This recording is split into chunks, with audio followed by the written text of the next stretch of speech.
record. It was in our editorial that we'll be recording these meetings so that they can appear on our website afterwards. Thank you, everyone, for joining us for our second of our town halls. Very excited to see 24 participants on the call so far. This is the subject that we're talking about today is the housing crisis. It's one of the biggest issues in all of our regions and really across Canada right now. It's been exacerbated by the pandemic, and in our areas, folks deciding that this is a much better place to live, and they'll have a better quality of life, I think, living here than in a large city, and I don't disagree with them. That's certainly my experience. But what that's done is driven up prices. It's affected the housing stock, and we were already in a state of emergency in many of our communities. So we wanted to have a conversation today with you, with the community, about the housing crisis and what it's looking like. We've invited a few folks, one of which is Nancy Alcock from the town of Huntsville. But I'm having Hi, Pamela. I've just arrived. I think I sent you a note, but I found the link. Oh, that's fantastic. Hi, Nancy. So Nancy, would you like to begin by introducing yourself and letting folks know what your relation, what your work is in terms of housing? Sure.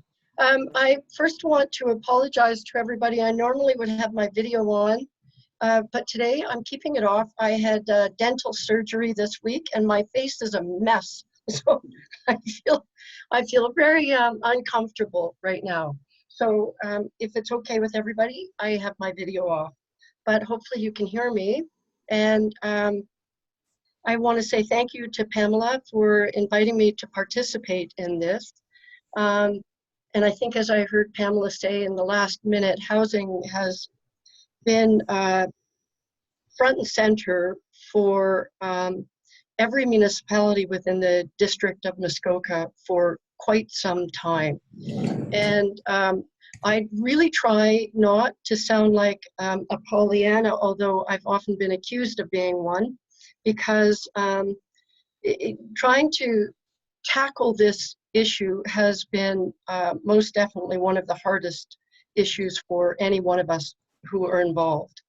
I am currently the chair of the district's housing task force, and I can tell you a little bit about that. But I also sit as the chair of the District Community and Planning Services Committee, which is the district committee responsible for funneling through district programs for affordable housing. And I also am the deputy mayor in the town of Huntsville, as well as chair of the planning committee in the town of Huntsville. Why do I tell you all of that? It's in all of those roles, I've had both the honor and frustration of trying to do something with the various programs and plans and development applications, you name it, whatever way we can deliver housing, we've tried it. And there's certainly, we are working on trying to create new ideas. So let me I know in the town of Huntsville in the last term, we started with our previous mayor trying to do things differently. And we did have a piece of property, of municipal property, that we went through a request for proposals to our development community, recognizing we can't do it on our own, and realizing partnerships would be key, partnerships with everybody. So we chose one particular route and we selected a particular developer with a whole team, and in that, we weren't going to turn the property over to them without meeting a whole lot of conditions. So where is that development? They haven't started construction. So massive, massive frustration from everybody's point of view, from the developers, because there are issues with going through planning procedures. We apparently, and not apparently, we're not flexible enough. There are obstacles if for ordinary development, and there are obstacles for affordable development. So that's their side, and from the municipal side, it's not been easy for a number of reasons. So that was, our backdrop from the town of Huntsville. Post the last election, all of the mayors from every municipality within the district identified housing as the #1 issue. This, of course, was before flooding and before the pandemic and, everything else, but it was the #1 issue. So post the election, we got together and established the Housing Task Force. And we hosted our first meeting in spring of 2019. I think, Pamela, you were there. And we had, I would think, a great turnout. We invited everybody who had anything to do with housing, whether it be through social services, whether it be development, whatever, to the meeting. And I think we had about 130 people there. I'm not sure how many people from the media were there. And so, as I said, Pamela, you were there. We, at the time, there was so much enthusiasm from a lot of our citizen members, and we broke up into 4 different subcommittees, which we thought were really key to trying to crack the lack of affordable housing nut. And those 4 areas were development approvals and development approvals and planning approvals. Another category, financing, and looking outside the box. And when I say financing, perhaps issues around securities that developers have to put forward, as an example. We also had one called alternative housing, trying to, at the time people talked about, well, there's co-housing for seniors, and that hasn't taken off the way it could. And why hasn't it? And tiny homes, people talked about tiny homes. That hasn't taken off the way it could. What are the issues around that? And then the other final subcategory was education, community outreach, and communication. So the 4 groups through the pandemic have been working diligently on trying to focus on what's doable and trying to, everybody wants to do something, but it's really hard sometimes throwing some of this stuff. It's like jelly to the wall, frankly. And we recently had the first all task force general meeting at the end of April, where those 4 groups reported on the work that they had been doing. And I have to say, it was truly, this is where the Pollyanna in me arrived, because I was absolutely blown away with, I don't know what's happened. I don't either, but I can hear you and see you. Okay. So Joe Kreiderman, somehow you have shared your screen.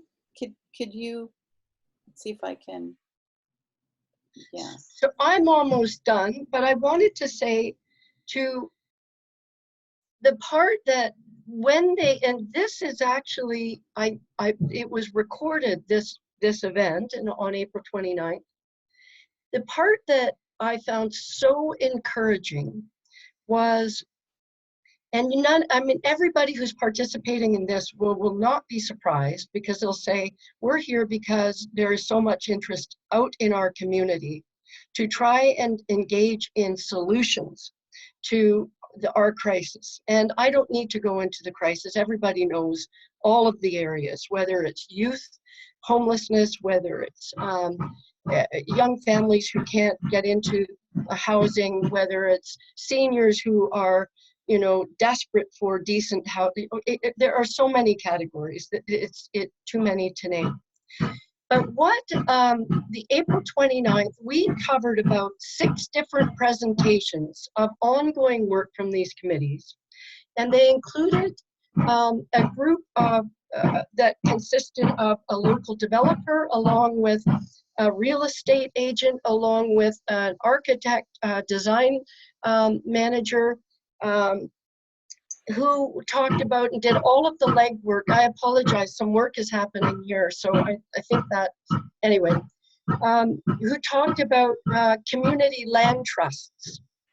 And that was so exciting because it opens up possibilities of, one, people or development community or business people or municipal governments who may have land that they want to disengage from and put elsewhere to go towards something like the development of housing.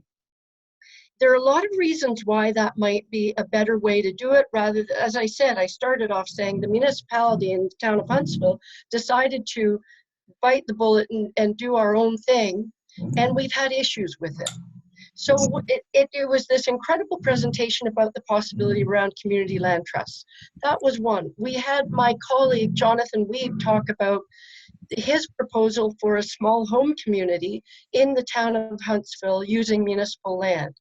The take-up and the interest in that particular project has been off the charts.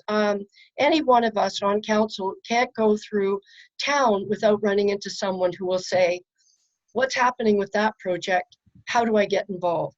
So that was really cool. And for some of you here to say, well, that's been around for a while, but you know what?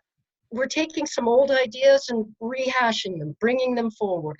Something like cooperative housing. I lived in the 70s, sorry, not the 70s, the 80s. I lived in a co-op in the city of Toronto. And a lot of people have said, why don't we do that anymore? Well, there are reasons around that, federal funding for one, but you know, the concept of bringing back cooperative housing is still out there. We talked about secondary suites and trying to advocate for those. All to say, we are trying to look outside the box and look at other ways of getting housing done, because our current programs are not doing what they originally were intended to do. Not all of them, but for some of the biggest ones we have. And so that's where we are, and that's what we're looking forward to. Thank you, Nancy. That's really comprehensive in terms of what's going on in Muskoka, and I hear the frustration in your voice, and I know that you've been working on this portfolio for years, and I hear that it is really very, very tricky. Now, from the Parry Sound side, we have got someone here from Parry Sound nonprofit. I'm going to unmute you. If you could introduce yourself and give us a sense of the picture in Parry Sound as you know it, and aware that you're not speaking for the municipality. There we go. Yeah. You are unmuted. Oh, thank you. Yes. First, thanks for having us here. So I represent Parry Sound Nonprofit Housing, but I also represent Georgian Bay Native Nonprofit Homes and Affordable Housing Development Corporation.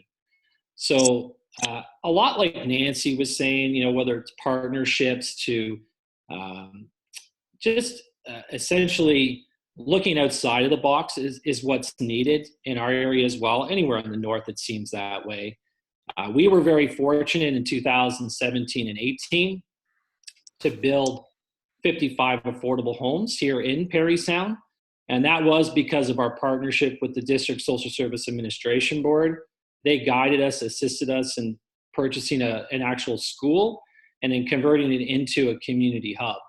So we also had partners early on, One Kid's Place and the Friendship Center, that are all part of that project. So it did speak to a lot of what was needed in the community. But obviously there's a need for more affordable housing. There's no question. Our challenges have been, from all of our boards, is really looking at getting funding. When the Rapid Housing Initiative came around, we were we built a proposal for that, but the rapid housing that the federal government did provide essentially gave half of the money already to the 15 biggest cities. And the other half of the $500 million was across the country, and really put us in an awkward position because as a small nonprofit, we had to sort of compete with those cities who had already received that funding to try to build housing. So that was one big miss that I think that the federal government had. I know that there's $1.5 billion in their plan for rapid housing again this year, but there hasn't been any particular rollout for that. There's also the National Housing Strategy, which I think it's in year 5, and we haven't been able to access that yet, simply because of the way the funding is laid out. It really puts a lot of responsibility on the hub community. So in our area, Parry Sound is the hub community, and it asks the hub community to contribute in some way as opposed to a regional ask. So these kind of look at them as they're built for cities. They don't really reflect Northern Ontario or smaller areas. So it really makes us have to work harder and create those partnerships that Nancy was talking about.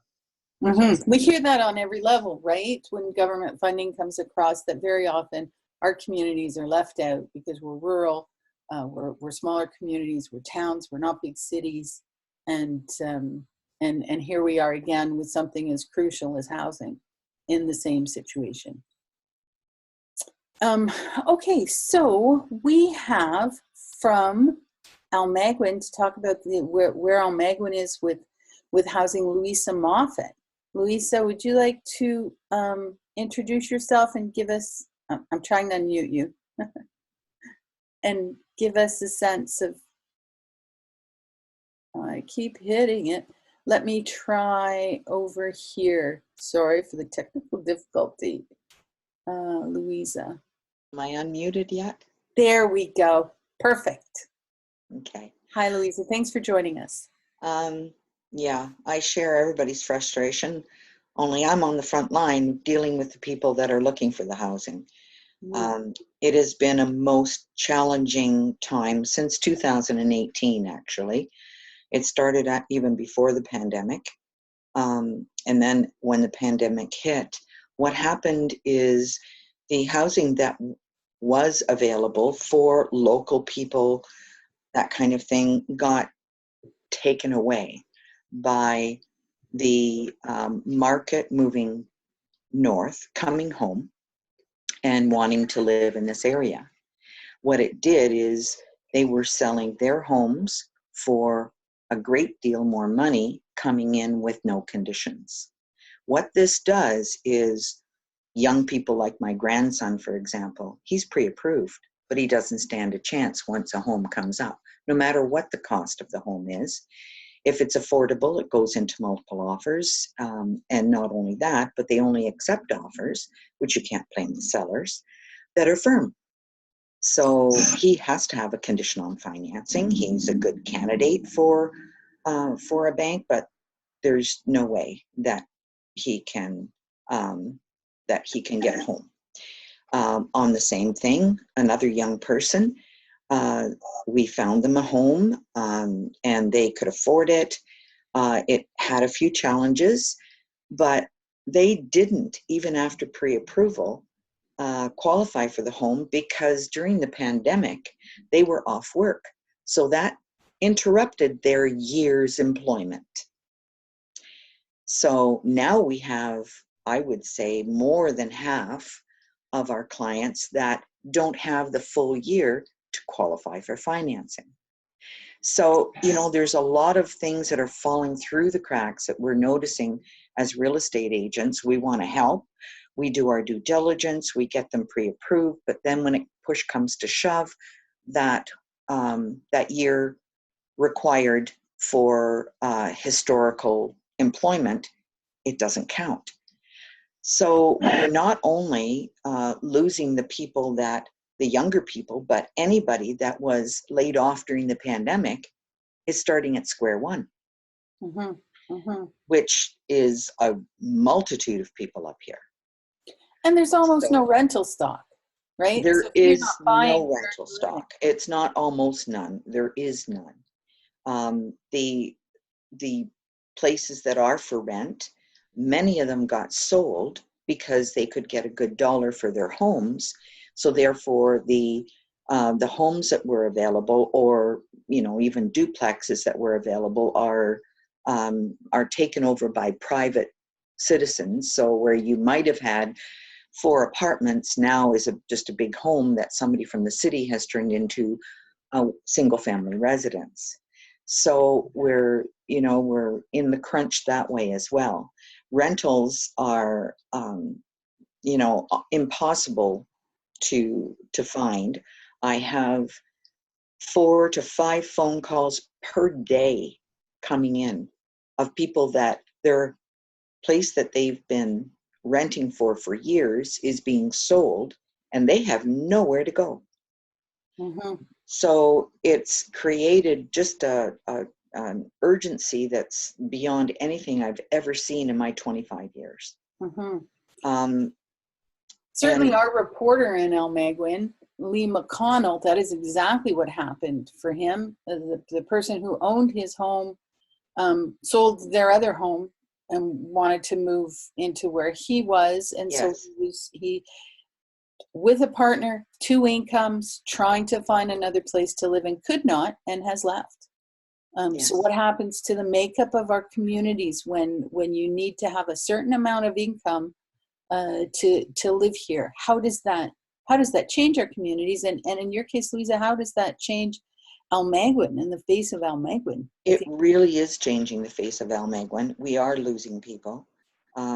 They're forced to leave because we don't have anything available for them. The criteria for the banks, and I'm talking across probably the country, after this pandemic or during the pandemic, the criteria should have been modified so that did not affect the employment status of so many individuals, but it hasn't. The use and the financing, they critique it. If anything, it's tightened the parameters for financing, not loosened them. And I'm not saying that everybody, qualifies for to buy a home. We certainly don't want, things going so that they're in foreclosure, in 2 or 3 years. But there are good qualified candidates out there that cannot get it because of the length of time for a job. And I think that that portion of the criteria should be revisited, as well as loosening, like it's not just the municipalities that have to have a look at the red tape, but the banks are private entities, and there has to be pressure somehow put on these corporations to, loosen the parameters by which they qualify people to buy a home. We're trying to do the best we can. People think that by holding offers, we are encouraging multiple offers. That's really not the reason we do it here. What happens is our local people work. So if you don't allow them either access to a new listing for at least a week, they're not even going to get a chance to see it. So, good qualified people, that's the reason. We're not necessarily, and it has changed. Within the last few weeks, we're getting fewer multiple offers, fewer people making the transition from the GTA and from Southern Ontario. Interesting. In the last few weeks, as the pandemic seems to be winding up, you're already seeing a change. Yes, there is a change. Many of the homes that were in the higher ends are not going into multiple offers, not having acceptable offers come in before their date set for offers. So that will trickle down to the point where, affordable housing for the first-time home buyers or people in this area will also happen. But if the banks don't loosen the financial obligation of somebody, the criteria that they have to meet, we're going to be in the same thing, because out of area people, not that we don't want out of area people here, but we have people here that desperately need housing. They are, if they're coming out of area, especially from an urban center, they have more money to put down. They have more money to qualify, and, you know, or to qualify without financing. Whereas the people, the hardworking people here that have two incomes, that have children in schools, they don't qualify. So it's, you know, a real dilemma for the local people and the young people in our area to make ends meet, to either buy a home or even find a rental.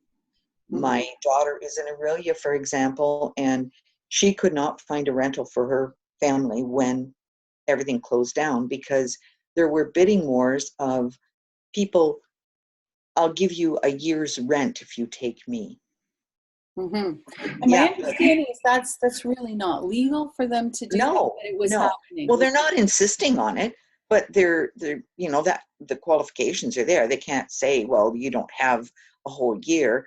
You know, she's rented and paid her rent faithfully, even through the pandemic, for 5 years in this house.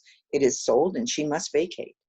So, you know, like and 2 children at home.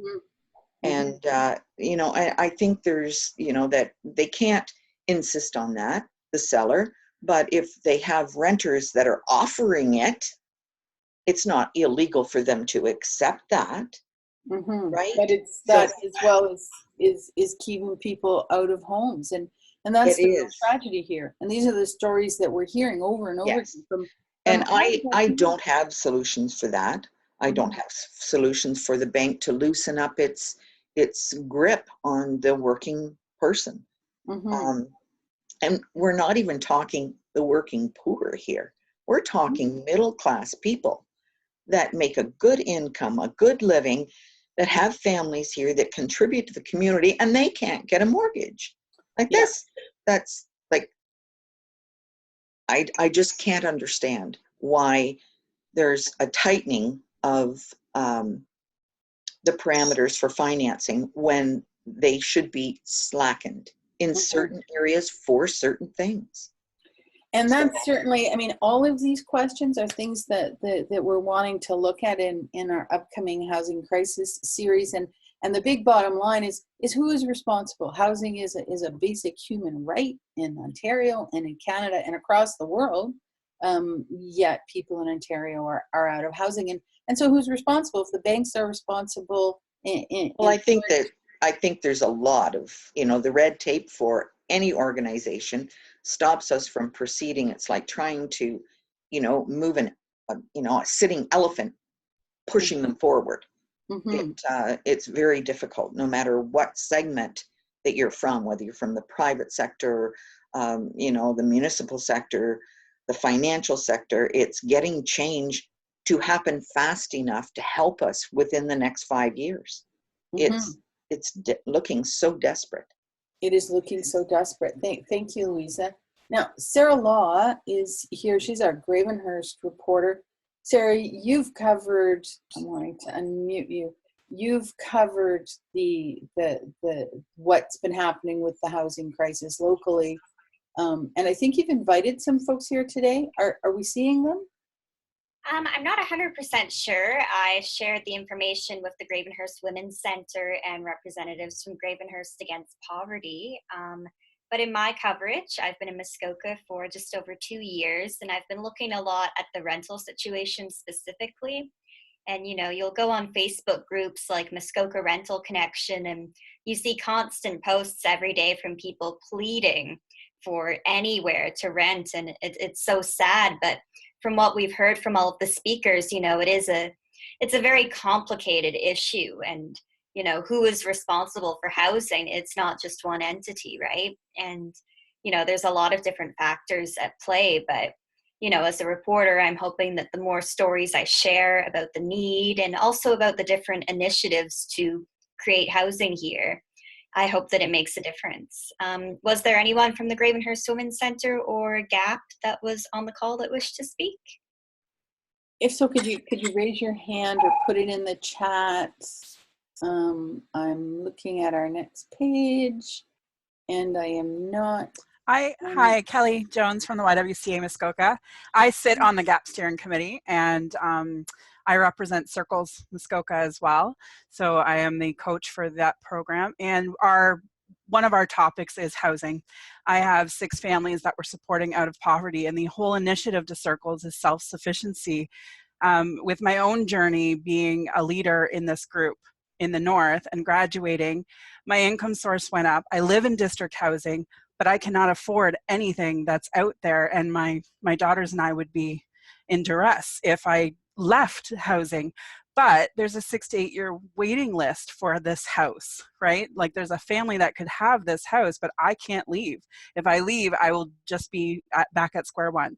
So it's a really big challenge, and it's affecting jobs. A lot of the times you're hearing about people that are well-educated, coming from university for specific needs here in Muskoka, but there's no housing to hire them.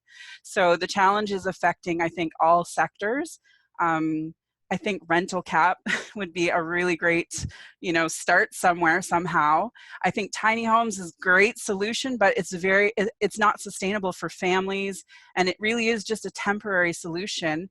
We've been trying. Our group has been really trying in our big view to figure out how we can change this system. So that's my penny worth. Yeah, it's an important perspective there that you're in district housing. You'd like to move out of district housing. There's no stock for you, and so because there's no stock for you, there's that house isn't freed up for somebody else who wants to be on the list. Kimberly from Habitat, I would love to hear from Habitat for Humanity, but I think you may not be here anymore. I'm going to unmute all of our callers because Kimberly was on the telephone. Telephone callers, are any of you Kimberly from Habitat?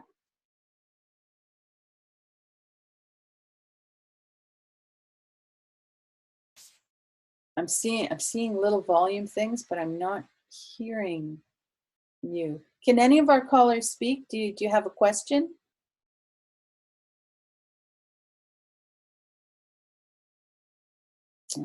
That's unfortunate. That's unfortunate, callers. I'm so sorry. I cannot hear you. There's someone that says iPhone.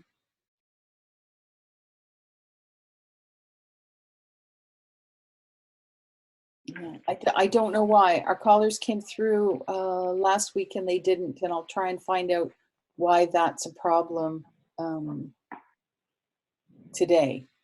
Okay, so we've got about 11 minutes left on the call.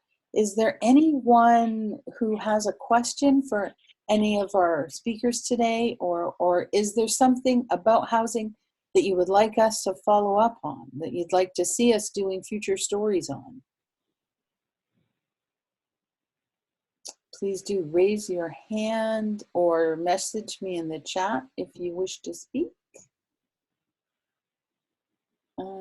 I'm keeping my eyes open. Okay. What I see is Wilson. Wilson. Hi, I just have a question. I know that in the region of Almaguin, there was 400 acres of land being purchased, is going through the severing stage and by the planning department, and it's been denied a severance multiple times. Now I know the buyers is about over 20 young families or older families from different generations that purchased this land together, hoping that they can build some homes, affordable homes there. Now, while they're waiting for the planning stage to cut the red tapes, they are renting in Almaguin, in Parry Sound, in Muskoka, Huntsville. They're taking up all these rental stocks. The politics of the planning department is to take as long as possible for them to prove anything.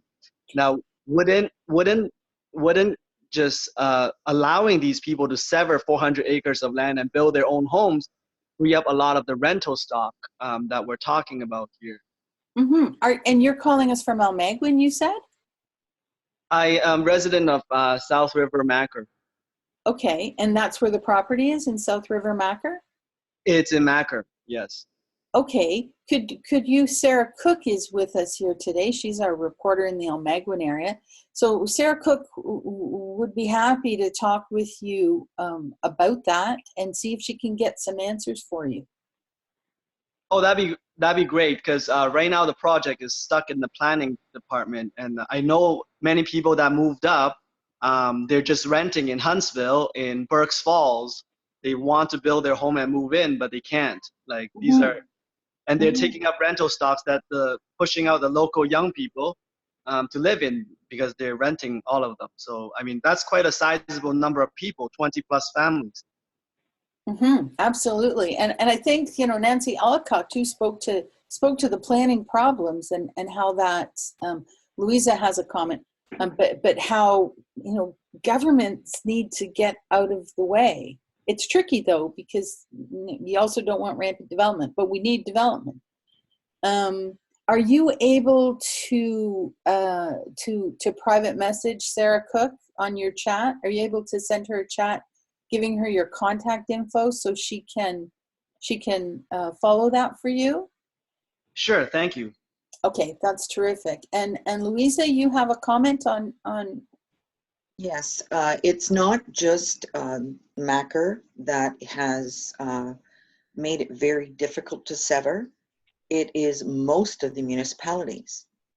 And again, I'm not quite sure. They're going by the letter of their bylaws, almost afraid to, make a minor variance for things to happen. And I think, I don't know where all this fear comes from. Certainly we don't want unplanned development, but there are large tracts of land that are prime for development. And it just seems that before they get to the planning board, they hit the local municipalities and they're told no. So I just had a phone call yesterday, and that person is from the municipality of Strong. I had one 2 days ago from Jolly. I had more from Armour. And all these people are trying to sever land for building lots. And they're, these are not small lots making extra communities. These are rural places that, that an additional house is going to make no difference to the use of the land or anything, or impact. So this is where I also get a lot of calls from people being frustrated, and what channels should they take to supersede the municipality because they are hitting brick walls. Pamela, may I jump in? It's Nancy speaking, and just because I really, if it's okay with you, can I just respond? Yeah. And Wilson, I absolutely hear the frustration in that, and believe me, a number of us have felt the same way. And that was why one of the groups at the task force is focusing in on development.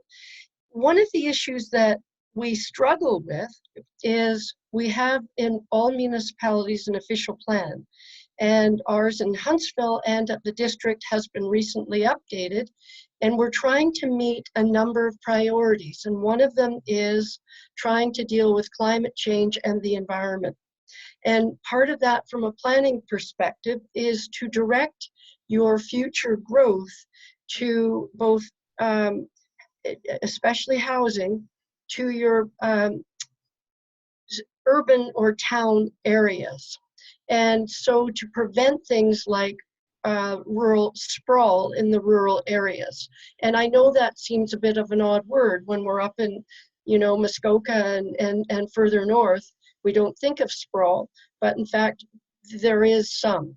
So I, like you, have been approached by several people who want to sever and do more housing out in our rural areas. But it's a bit of a catch-22. While the district supports the idea of building more affordable housing and looking through the alternative lens, they also require us to build it within our town and what we call urban limits, because they want us to be connected to sewer and water and services. But to do that, that actually drives the price up. To connect to sewer and water is quite expensive. So people who want to develop housing and are forced to do that, often that drives the price of the potential for affordable housing up. And yet, so we're, again, I hear both Wilson and Louisa, we have to look outside, think outside the box as to how we can service these smaller developments, you know, whether it's a small home community, because we've been approached by, you know, others who would like to do that, and figure out the best way to service them that meets our very, very stringent environmental standards. And that's the crux of that. So it is something that we are focused on, and I'm hoping that there will be some recommendations coming out of our task force that will begin to address that particular issue, because I hear you.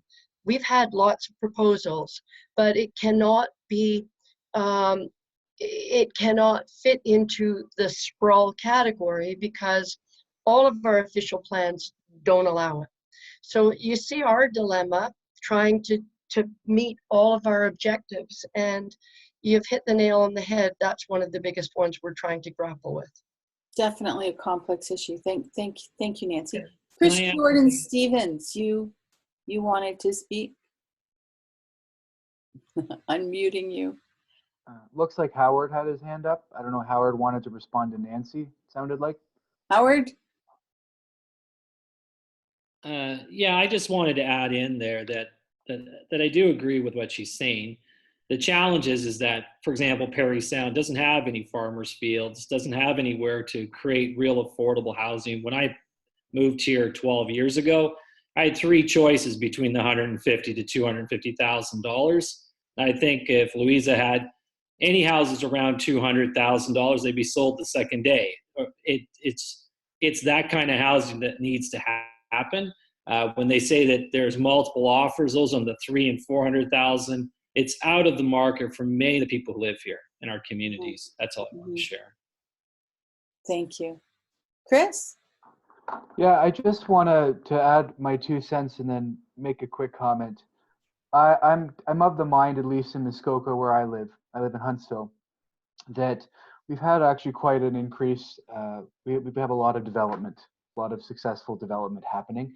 And to Howard's point, I think maybe it's not the development in the right area, or when things are developed, the market in Muskoka anyway is turning a certain way that people who are working here cannot afford to live here. So people who underpin the economic foundation of our community are unable to sustain life here and live comfortably. And so I don't think somewhere like Muskoka is actually at this point capable of replacing its workforce. And so we have an aging population, which is great. It's a great place to retire. But working and living here doesn't make a ton of sense, not an economic sense anyway. And so I foresee our economic reproduction not going to be possible at this rate. Now, sort of switching gears, something that hasn't been brought up in this conversation, which is the issue of homelessness in our district and elsewhere. There are communities, rural communities across Canada that are doing a much better job than we are at addressing homelessness, and that it is, starting to treat it as a human rights issue as much as it is a economic and social issue. It's first and foremost a human rights issue. So I really would like us to get together, and come up with a unified, cohesive plan and start becoming serious about ending homelessness in this area. Basic human right. Sviko, you wanted to speak? Yes, hi everybody. I have so many things to share, but I'll make it quick. I moved to Huntsville January this year, and back in November last year, November 1st, my oldest son and I were talking about what to do next because my successful engineering, aerospace mechanical engineering career that went for 32 years, drive went down to zero. For the last 5 years, I had no income whatsoever. So when I came to Canada, I had university degree, but no English. And I've done all kinds of crazy things to improve my English and did lots of public speaking up to 7,000 people and across Canada, United States, and so on. And I ended up last 5 years struggling financially, no income, and I ended up selling my house 4 years ago. And I rented in Etobicoke, Mississauga area, and my son, my oldest, he is very successful financially, and he was doing very well online, kind of self-employed and very successful. So I turned to him. I said, I tried everything. I basically lived off my house, what was left after I paid mortgage. And he said, Daddy, I cannot afford to help you in Toronto either. He said, let's move out of GTA. So we decided to move somewhere north, couple hours. And very quickly we focused on Muskoka, and he bought his house after multiple biddings, losing to multiple biddings in Gravenhurst. And then we bought a house in Huntsville for the rest of the family. And he basically bought both houses. So I'm renting a house from him, which is really unique situation. But I'm 63. I have multiple skills outside of my engineering experience and so on. And I decided to be a contributor to the society somehow. So I am walking every day. I have a little Bichon Frise. I walk different, people will see me in Huntsville and surrounding area. I walk and so on. And I just decided to be active, to be involved. So I'm definitely going to contact some of the people on this panel, especially Nancy, because I want to participate. I have so many things to offer. I was talking to a lady from YMCA who is helping me find a job and so on. And I have accounting experience in QuickBooks, and I'm really good at doing it. I used to be a president of the Serbian community church and so on. And I have so many skills. And I think what people are doing around the world, moving away from the cities to smaller communities. I wish I never left my village where I grew up, because I wish I never went to university, to be honest with you. I think it was just misleading. So you go from a nice lifestyle on the farming community, you go to get a good education, get a good job, work hard, and be successful. And we know that's not the case. So now people are realizing, and environment is another, climate change in environment. I've been picking up nails and bottles and all kind of stuff as I go on my daily walk. And one lady I was talking to this morning, she goes, oh, you are picking up the nails and stuff like that. I said, always, I see a nail on the road. I see it being in somebody's tire, down the road and so on. Anyway, that's from me. I'll plug to next session, whatever, but I just wanted to introduce myself. Thanks so much.